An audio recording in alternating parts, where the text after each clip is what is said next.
What we have for you here on Strictly Business this week is a retail enterprise that was born out of a long-term vision of survival in a market that is fraught with uncertainties and volatility.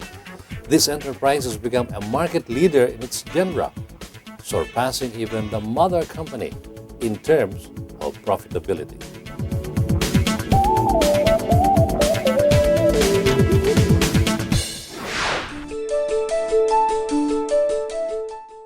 Lechong manok is as Pinoy as the proverbial lechon, but it surpasses the iconic lechon in that it is now an everyday fare for most families.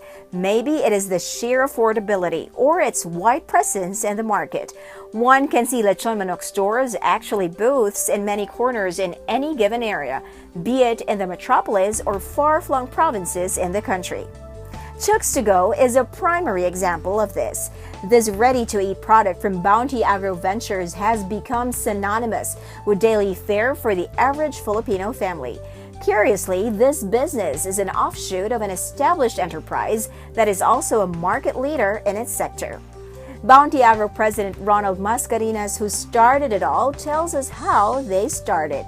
We started the business in 2002. We started as a poultry integrator. So our main product was really dressed chicken. So we supply the wet markets, supermarkets, and we also sell live chicken. But the chicken commodity business is highly volatile. It depends on supply and demand. Pwedeng tumaas ang presyo, pwedeng bagsak, pwedeng lugi. We're practically not in control of the business. That is the main reason why we ventured into the retail business of roasted chicken. Chook is Australian slang for chicken. It is catchy and has easy recall. Actually, pangatlong pangalan na yan. No, noong 2007, about November, nag-trial kami ng roasted chicken in the Visayas. We put up 10 stores. Ang pangalan nun, May Manok. Pinakabaduy na itsura ng tindahan. But we used oven roasted chicken. And then, after 2 months, January 2008, we evaluated. Out of 10 stores, 8 doon nilangaw. Wala pang 10 heads a day ang benta namin. Only 2 stores made it. No, 1 store in Tacloban and 1 store in Ormoc. So, ang normal course, yung pilot run namin was a failure. But there were 2 successes, no? Yung Tacloban and Ormoc. So, we look at what's unique about Ormoc and Tacloban, why we were successful. But hindi lang siya successful, no? We were overwhelmingly successful. Nakakita nga na ba ng lechong manok dito na pipilahan mo, makukuha mo yung order mo the following day. Their pilot stores were put up initially in far-flung areas because management thought it wasn't the right decision to give competition to their own buyers, the lechon manok operators. Because it was a risk we're taking. Because yung mga naglilechon all over the country are our customers. It wouldn't look good na we will be competing with our customers. That's why tinago namin sa mga lugar na yun. But at the back of our mind, we were preparing really for AFTA, yung ASEAN Free Trade Agreement. At that time, on paper, we are not competitive with some of our neighbors. Pag nawala ang tariff rates, we realized that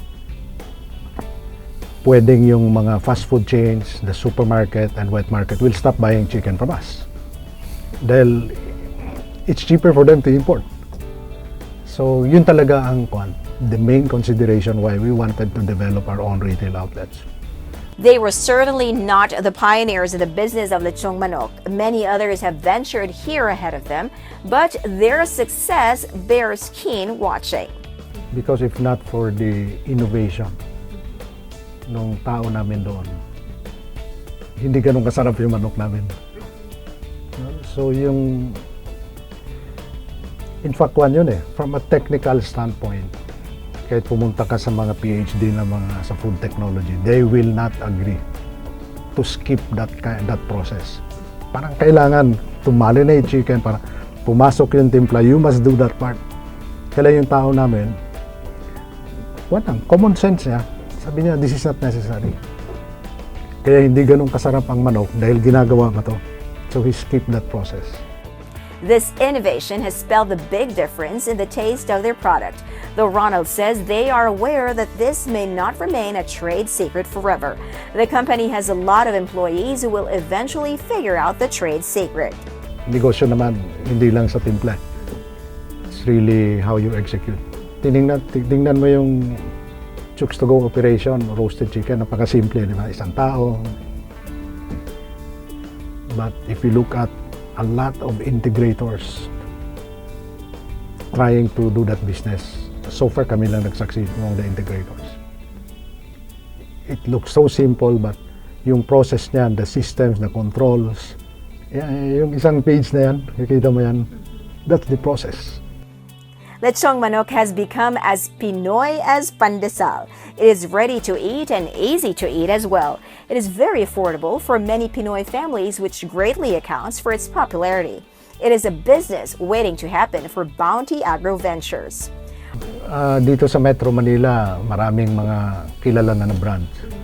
But umikot ka sa buong Pilipinas, bawat area, meron dong sikat na brand. No? Punta ka sa Davao, punta ka sa Cebu, iba-iba yan. Punta ka na Ilocos, Isabela, all over. We need to find a way to address yung volatility ng commodity business. No? Yung chicken parang bigas yan. Pag mataas ang supply, babagsak ang presyo. Pag konti ang supply, tataas ang presyo. So, if we look at the history of yung mga players, big players sa poultry industry, yung malalaki went bankrupt. Bounty Agro Ventures is a big established company with operations all over the country. Their farms have a complete setup that includes the veterinarians, a feed mill, salesmen. Venturing into Chooks to go wasn't all that difficult because of this. All they needed to do was hire more people to run the store operations. In fact, they were opening stores simultaneously at a rate of 2 a day, making them the largest chain in the market with 1,250 stores and still growing. 650 of these are in Luzon, 300 in the Visayas, and another 300 in Mindanao. By year-end, they would have opened 300 to 350 new stores. Stable as the company is right now, Ronald feels that franchising is not really for them. Sinubukan namin yung franchising. In fact, we're ready. Nakakahon yan yung aming franchising model. It's push button ready. So we tried it in a few areas. Hindi namin tinawag na franchising. Operator agreement, sinubukan namin. Without the franchise fee. Mas mahirap ang control. No? Pag nag-audit kami, a lot of times bumabagsak. They cannot comply with standards. Plus, itong negosyo kasi na to, the most important key success factor is really location. So, if we go to an area, siyempre, mamimili kami. Alam namin kung saan yung pinakamagandang location. But, most of the time, the best location, occupied yan. Hindi siya available for rent. So, naghanap kami, anong available dyan na pwede na, doon kami. But, we're always in the lookout. Pag merong superior location, ililipat namin yan. If we go franchising, nag-invest yung franchisee dito, hindi yan lilipat dito kasi sayang yung investment niya. It's been 8 years since they started full-scale operations in 2008. We asked Ronald what he thinks now as their biggest challenge when they first started. The biggest challenge really is yung managing chains. Yung mga tao namin, we really nasanay sila sa poultry integration. Magpalaki kami ng manok, didress namin, ibibenta namin sa traditional trade channels. And we were making good money during those times. Pero nung mag-switch kami ng direction to grow yung retail business, hindi matanggap ng mga tao namin. From the executives all the way down, they resisted it. Parang, bakit ba pinipili tayo ni boss na magtayo ng tindahan? Kumikita naman tayo dito sa poultry integration. Kasi yun, simple ang trabaho. No? Palakihin mo yung manok, dress mo sa planta, the following day, benta. Tapos ng trabaho. Yung retail, ang dami mong babantayan. Etc. That was, I think, the biggest challenge for us. Clearly, this one model enterprise that bears watching. They have surged to #1 position in only 8 years because of excellent management practices.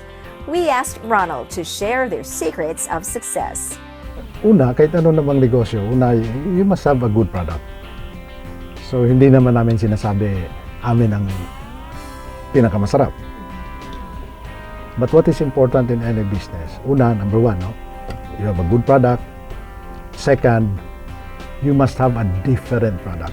Yung tawag sa marketing, product differentiation. So in marketing, sinasabi nila, it's better to be different than being the best.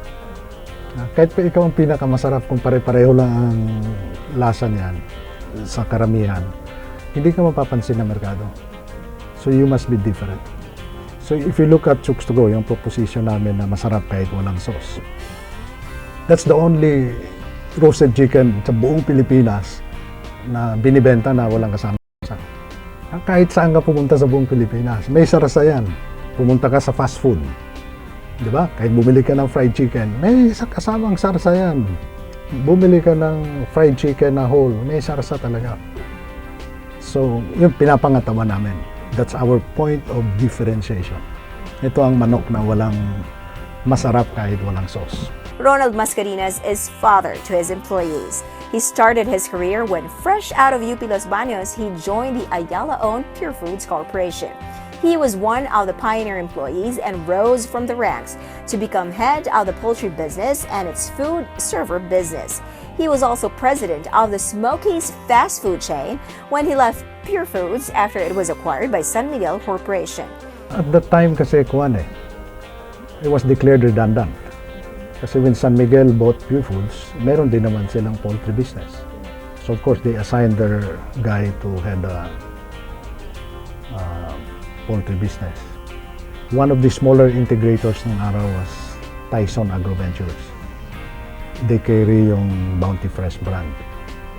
So the owners asked me that they'll put up a new company for me. They want me to run it the way I run Pure Foods. Sabi nila, we will finance you, you can hire your own people, set up your compensation system, etc. But you will be independent from the family. So, I started the business with yung mga tao from Pure Foods na nawalan ng trabaho. Yung mga na-redundant. So, practically everybody who lost their job because of the acquisition, inabsorb ko lahat.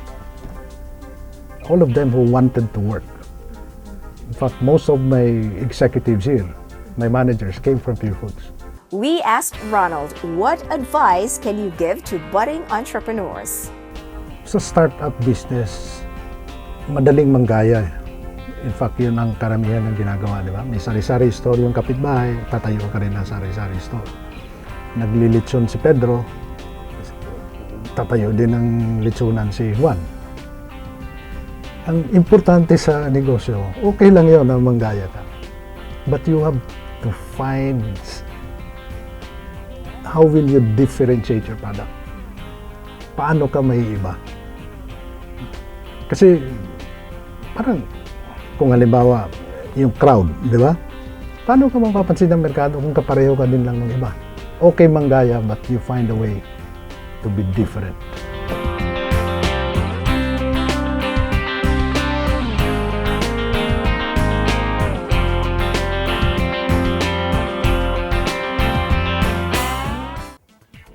A very inspiring feature indeed on Chooks to Go, the retail business of Bounty Agro Ventures, a perfect example of vision and leadership.